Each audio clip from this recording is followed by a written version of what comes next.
Hari Jumat adalah hari yang terbaik untuk beribadah. Maka dari itu perbanyaklah beribadah, salah satunya berbagi dengan sesama orang yang dinilai kurang mampu. Seperti halnya yang dilakukan anggota Propam Polrestabes Palembang yang dipimpin langsung oleh Kasih Propam Polrestabes Palembang Kompol Akagane.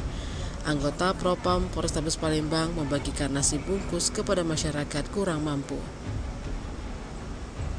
Kegiatan Jumat berbagi itu dilaksanakan di sepanjang Jalan Kiai Haji Wahid Hashim di Kecamatan Seberang Ulu 1 Palembang. Tak hanya itu, menurut Kasih Propam Polrestabes Palembang, maksud dan tujuan dari kegiatan Jumat berbagi yang dilaksanakan Propam Polrestabes Palembang juga untuk cooling system atau sistem pendinginan pada masa kampanye pemilu kada. Tim Liputan Sumsel Update TV melaporkan.